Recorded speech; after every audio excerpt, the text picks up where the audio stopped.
مرحبا بكم. في هذه الحلقة غادي نهضروا على المقابلة اللي لعبها منتخب المغرب أقل من 17 سنة ضد منتخب جنوب إفريقيا في ربع النهائي. غادي نتبعوا هذه الوصفة اللي كتشوفوا أمامكم باش نديروا تحليل ديال هذه المقابلة. فكما تعلمون في كرة القدم كاينين 3 ديال الوظائف اللي خص الفريق يأديهم فوق أرضية الملعب. الفريق خصو يأدي وظيفة ديال الهجوم ويأدي الوظيفة ديال الدفاع، وما بين هاتين الوظيفتين هناك وظيفة أخرى اللي هي وظيفة الانتقال. باش يأدي الفريق الوظيفة ديال الهجوم كما ينبغي خصو يدير جوج ديال المهام. المهمة الأولى هي خصو يبني الهجوم ويخلق الفرص، والمهمة الثانية هي تسجيل ديال الأهداف. وفي الوظيفة ديال الدفاع هناك كذلك جوج ديال المهام مهمين. الأولى ابطال وافشال البناء ديال الهجوم، يعني ما خصناش نخليو الخصم باش يبني الهجوم ويجي عندنا. والمهمه الثانيه هي خصنا نتفاداو باش الخصم ما يسجلش الاهداف. وفي هذه الحلقه غادي نشوفوا كلا الفريقين سواء المغربي والجنوب الافريقي واش اداو هذه المهام كما ينبغي، وغادي نعطيو لكل مهمه واحد من هاد البطاقات، الخضراء الصفراء او الحمراء. غادي نبداو بوظيفة الدفاع عند المنتخب المغربي، وغادي نبداو بالمهمة الأولى داخل هذه الوظيفة اللي هي إفشال أو إبطال البناء ديال الهجوم ديال جنوب إفريقيا. فملي كتكون الكرة عند حارس المرمى ديال جنوب افريقيا وغادي يبداو البناء ديال الهجوم، لاحظنا بان المنتخب الوطني المغربي كيوقف على شكل 4-1-4-1. البلاصه اللي كان المنتخب المغربي كيحاول يسترجع فيها الكرة هي عند الظهير الايمن او الظهير الايسر كما كتشوفوا بهذه العلامه الصفراء. المنتخب المغربي ما كانش كيدير ضغط عالي على حامل الكرة في الدفاع ديال جنوب افريقيا، كان كيدير ضغط متوسط، كيتسنى باش توصل الكرة الى عند الظهير الايمن او عند الظهير الايسر. ما كانش كيدير الضغط كما شفنا في المقابلات الفارطة على حامل الكرة في قلب الدفاع ديال جنوب افريقيا. ملي كتكون الكرة عند قلب الدفاع ديال جنوب افريقيا الفريق بكامله يتحول وينتقل او لا ينزلق شيئا ما الى الجهه اللي كتكون فيها الكره كما كتشاهدوا، وكيتسناو حتى كتوصل الكره الى عند الظهير كما كتشوفوا في هذا المثال الظهير الايمن، عاد كيبداو الضغط على حامل الكره. ولكن الخط ديال الوسط كما كتشوفوا بهذا الخط الاصفر كان كيدير حركه مميزه. فملي كتوصل مثلا الكره عند الظهير الايمن ديال جنوب افريقيا، هذاك الخط ديال وسط الميدان جوج منهم اللي قراب للكره كيتوجهوا الى حامل الكره، وجوج الاخرين اللي سطرناهم بالخط الاصفر كيرجعوا وراء هاد الجوج اللي كانوا غاديين للكره كما كتشوفوا هنا بالخط الاصفر، يعني ما كانوش كيوقفوا في نفس الخط. هذا لحمايه الظهر ديال هاد الجوج اللاعبين اللي خواو البلاصه ديالهم، وبالتالي كيحميو المحور. ونفس الشيء يحدث عندما تتجه الكرة إلى عند الظهير الأيسر ديال جنوب إفريقيا. وكتشوفوا أمامكم لقطات من المباراة اللي كتبين هاد الشيء اللي قلنا في الشروحات، كيفاش أدى المغرب الوظيفة ديال الدفاع وخصوصا أداء المهمة ديال إفشال بناء جنوب إفريقيا. هاد التكتيك جيد، ولكن واش نجح المغرب من خلال هاد التحركات ومن خلال هاد التكتيك من منع إفشال وإبطال بناء الهجوم ديال جنوب افريقيا؟ طبعا لا. في اغلب الاحيان كان جنوب افريقيا كيدوز الكره عبر المحور وكيوصلها الى اللاعب المميز عندهم في الخط الهجومي او الامامي اللاعب رقم 10. اذا في الشوط الاول مهمه ديال افشال بناء الهجوم ديال جنوب افريقيا ما كانش المنتخب المغربي نجح فيه 100%، لهذا غادي نعطيوه فقط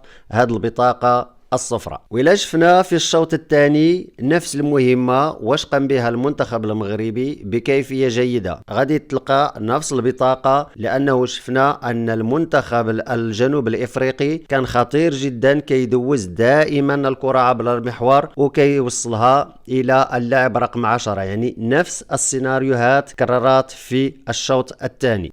وكتشوفوا امامكم بعض اللقطات في الشوط الثاني كيفاش كان الجنوب افريقيا كيبني الهجوم انطلاقا من الحارس عبر المحور وكيدوزها في وسط الميدان وكيوصلوها بسهولة عبر المحور إلى الخط الأمامي. وكنعرفوا أن المحور هو خط مهم جدا في كرة القدم، لأنه الطريق السريع اللي كيوصل إلى حارس المرمى ديال الخصم.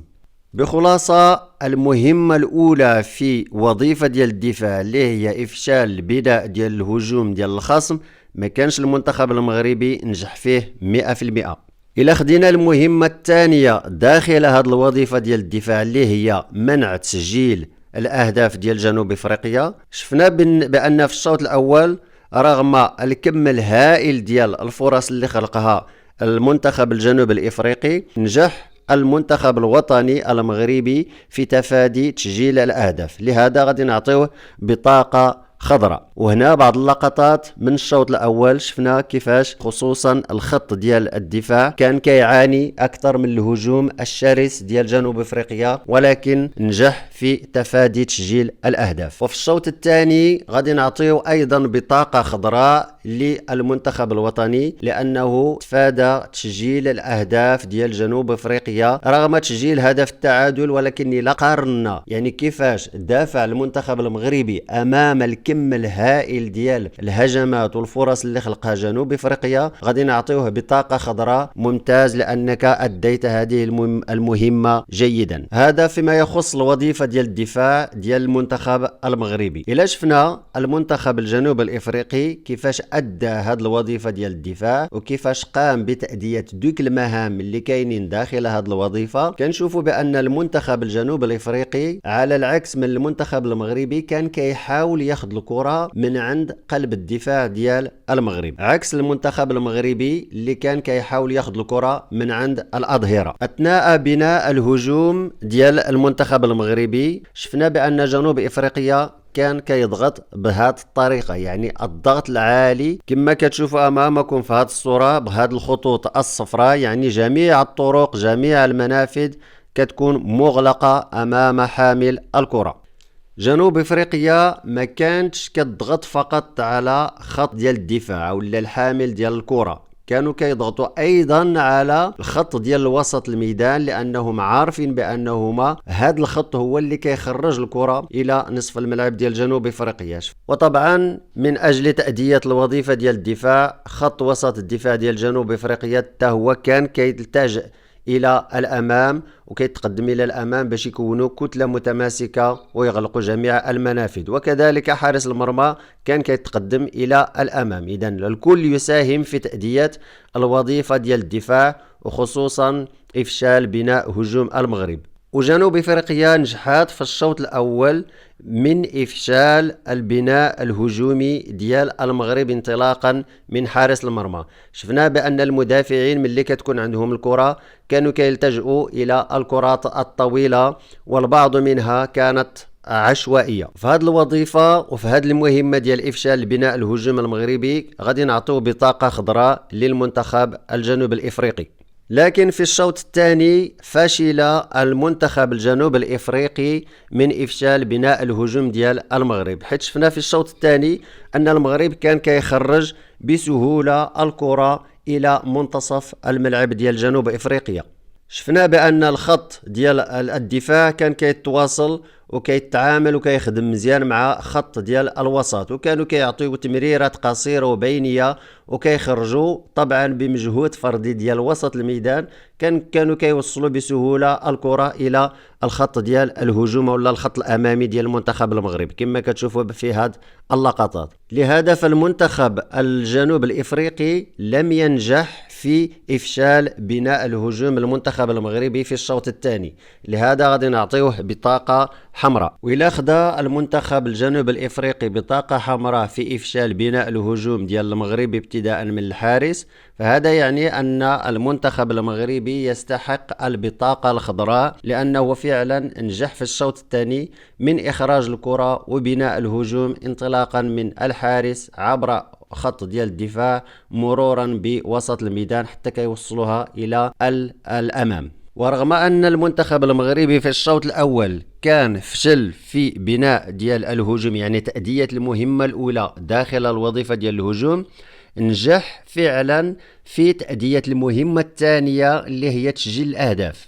لهذا غادي نعطيوها بطاقة خضراء. كما كتشوفوا أمامكم في الشوط الأول كان تسجل الهدف الأول، وكنا شرنا في الحلقة الماضية أنه من بين الحلول لتسجيل الأهداف على جنوب إفريقيا وهو القيام بالضغط العكسي، وفعلا هذا ما قام به المنتخب المغربي. كما كتشوفوا من هذه اللقطة، يعني الضغط المباشر ديريكت على الخصم أعطى النتيجة ديال تسجيل الهدف الأول، وهذا ينطبق سواء على الشوط الأول أو الشوط الثاني. فيما يخص المنتخب الجنوب الإفريقي، واش أدى الوظيفة ديال الهجوم بشكل جيد، خصوصا بناء الهجوم عبر المحور أو الانطلاق من الحارس المرمى؟ نعم، كيستحق بطاقة خضراء، لأنه تمكن ونجح أكثر من مرة في تمرير الكرة عبر المحور وإيصالها إلى المهاجم الخطير رقم 10. وهنا شفنا بأن في الشوط الأول كان الظهير الأيمن آدم تمحن أمام هذا اللاعب رقم 10، ولكن الفريق بكامله يتحمل المسؤولية. علاش؟ لأنه في كرة القدم ملي كيتقدم الظهير الأيمن إلى عند حامل الكرة، فهذا المثال رقم 10، خص هذاك المحور ولا قلب الدفاع يغطي عليه، يعني يجي من وراء ظهره. ولكن منتخب جنوب افريقيا نجح في بناء الهجوم وإيصال الكرة إلى الخط الأمامي، فقد فشل في تسجيل الأهداف وخا كان كيمر في عبر المحور. على العموم، المقابلة ديال الربع النهائي ظهر به المنتخب المغربي بواحد الشكل متقدم وأفضل. شفنا فريق كان كيحاول يلعب جماعة، يعني هناك قللوا من اللعب الأناني أو اللعب الفردي. شفنا أنهم رغم أنهم لعبوا ضد فريق معقد وفريق رائع، أنهم خلقوا محاولات وكان كيلعبوا بجهد 100%. شفنا كذلك الثقة والتأقلم مع المباريات ديال كأس افريقيا. شفنا في الشوط الثاني خصوصا كيفاش كيتعامل المنتخب المغربي مع الكرة، كيفاش كيروضوا اللاعبين الكرة، وكيفاش كيقوموا بتمريرات رائعة وبسيطة وبينية باش يخرجوا الكرة بسهولة وبمرونة إلى نصف الملعب ديال جنوب افريقيا. نهاية الحلقة، حظ سعيد لمنتخب المغرب في النصف النهائي، وإلى اللقاء.